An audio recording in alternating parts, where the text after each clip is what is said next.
What's poppin', K-Buddy Gang? It's your girl Kiara, motherfucking die. Back here with another video. And as you can see from the title today, I will be telling y'all what happened to me. I've tried to record this video about 3 times, and it just hasn't been, you know.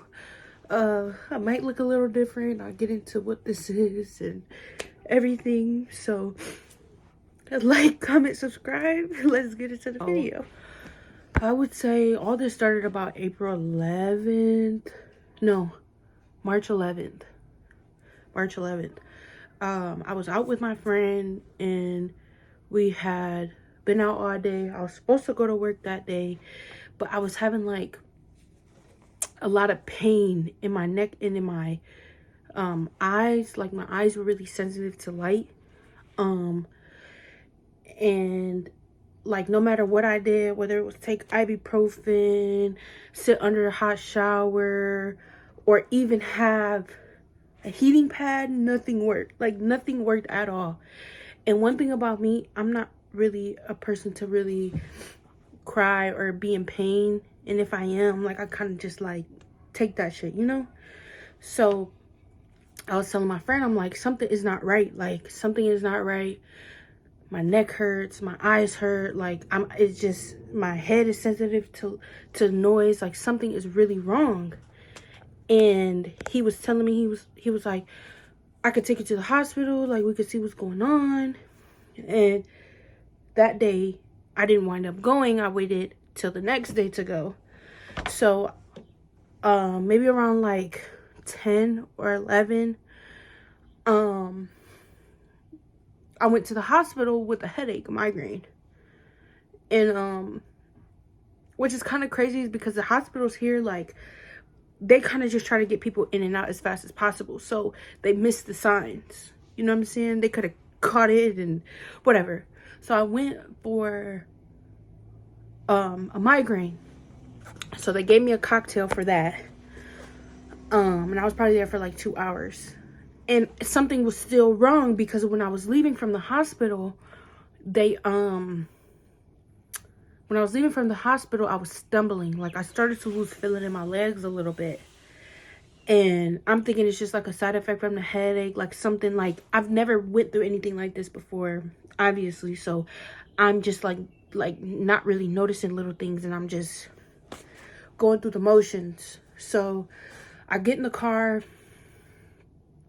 and no matter where I was or what I was doing, soon as I sat down somewhere, I was falling asleep. Like, I was falling asleep because with everything going on, my extra antibodies, that everybody has antibodies in their body. So all this happened because my immune system was overactive. So the extra antibodies didn't know where to go. And basically all this was happening because it was attacking my spine and my brain. So basically I was going in and out of consciousness and not knowing. So I came back, I was stumbling. I fell asleep in the car. When my friend was taking me home, I fell asleep in the car. And I came home, coming in the house, I was stumbling to even get in the house. So by the time I got home from the hospital, it was the 13th. So for 2 days straight, the 14th and the 15th, I was asleep. I was fucking asleep. My friend, he was calling me, blowing up my phone, like, are you okay? Are you okay? And I don't even remember any of that. And if I'm being completely honest, guys, the only thing that I really remember is waking up on my fucking floor, passed out, covered in my own urine, face down. And if I get emotional, bear with me, because I still haven't I still haven't came to terms with what the fuck happened to me. So I came home from the hospital and I'm sleeping in my bed, and I would wake up, move, whatever, fall back asleep, or go back and fall back out of consciousness, not even fall asleep, because I wasn't asleep. I was passed out. I would wake up in a different position on my bed. So at first I'm laying this way. Then I wake up and I'm laying sideways in the middle of my bed. Then I fall, pass back out again. Wake up, my knees are on the floor and my head is on my bed. And then the next time, mind you, that happened within the whole day of the 14th. So the next day rolls around, which is the 15th. And I go the whole day sleep, passed out on my floor. And I wake up the day of the 16th, 15th, the night. It had to be the day of the 15th. And the paramedics came. They had to call the paramedics because I couldn't walk. I couldn't get up. And the paramedics came upstairs and they got me off the floor. And it was one paramedic. I don't really remember, but my mom was telling me kind of what happened.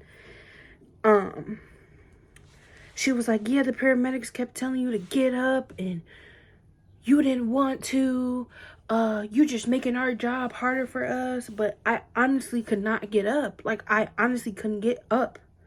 I couldn't stand. And he was like, the paramedic was like, you just don't want to.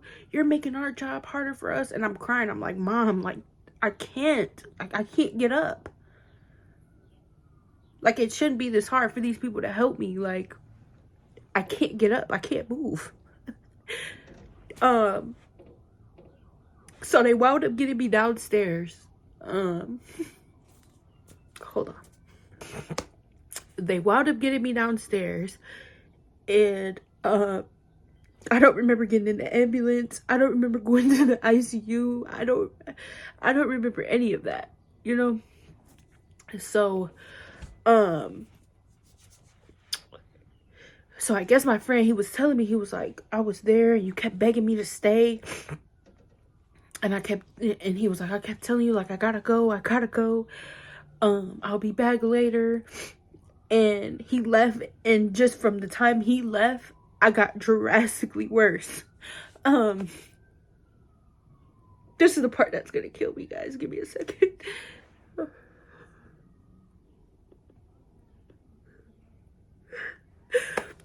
I'll insert some pictures so you can see what state I was in. Mind you, one of them is very graphic. One of them, it looks like I'm dead in it, but I'm not. But I'll insert some pictures. So yeah, that's basically what the state I was in when I was in the ICU.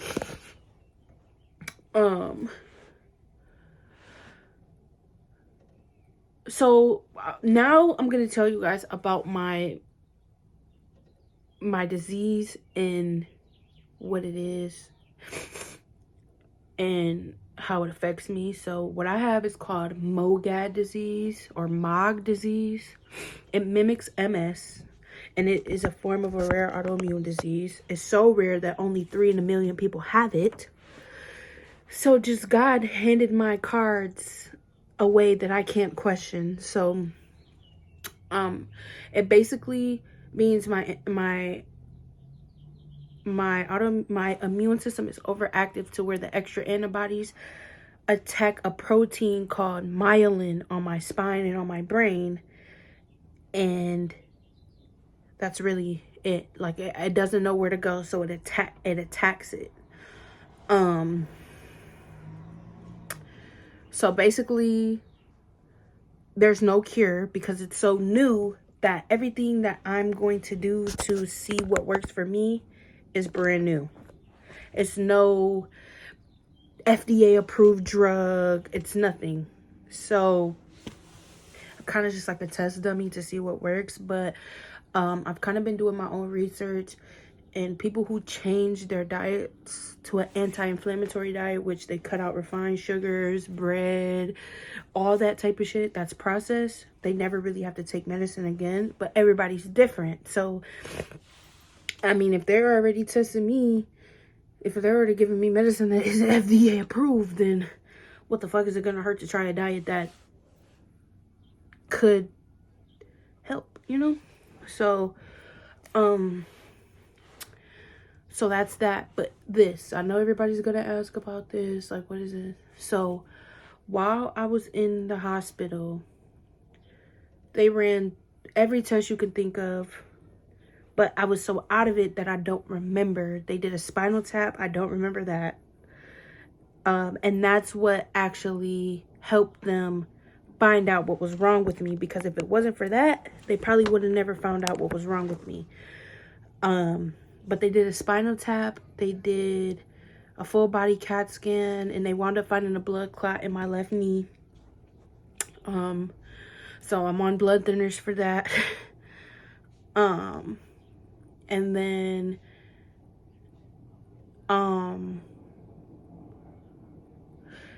when I went to my neurology appointment a couple days ago, or maybe about a week or two ago, they showed me my spine and my brain, and luckily I got lucky. The lesions are all on the sides of my brain that doesn't fuck with my optic nerves, and studies show that with MOG disease, people go blind from it. So I got lucky. I had a 27% chance of living. But I made it through. But okay, back to this. So this is where they had a catheter in my neck about this long, and I'll show the video of them taking it out. Let it out. Oh, whoa, that felt. But basically they had that in my neck to do plex treatments. And if you don't know, plex treatments is where they take out your blood, they clean it and put it back in. So I had to do about 5 of those while I was in the hospital. And yeah, I had to learn how to walk again, damn near how to talk again, get my eye vision straight. Like, it really took a toll on my body, and even still to this day, I cannot feel hot or cold sensation in my legs. And I honestly believe I was taking my health for granted, and God punished me for that. It's kind of like my own little thought that I have, but and I never seen so much drama with somebody being in the hospital. And if y'all want a story time on that, comment. If y'all want a story time on what happened while I was in the hospital with my family, that's a whole different other story that I'm willing to tell. So y'all comment and let me know. But that's basically just on what happened to me. And it was bad to the point where when they were putting IVs in my arm, I don't remember, but I didn't like it so much. I was ripping the IVs out, blood squirting everywhere. Like, it was just horrible. Like, it was good thing I don't remember the bad things that would have put me in pain, but yeah, that's what happened. So like I said, if y'all want a part 2 of what happened while I was in the hospital and a more in-depth video, comment and I will drop it. And yeah, so I really appreciate all my supporters, all my followers. It's been a long ride, you know. I honestly felt like I wasn't gonna make it through, but God had a different plan for me. I know it's been a minute since I posted some pictures, but with the medication, it makes my face look fat, and I just haven't been feeling it. My body has just been through too much and a lot, but I promise I will be coming with some better content and pictures and stuff like that. So just bear with me. And yeah, I will be dropping a part 2. Get this video to 15 likes. And I'll drop a part 2 on the in-depth of what happened while I was in the hospital with my family acting an ass. So yeah, like, comment, subscribe. Peace. You can trust in me. I can Onset.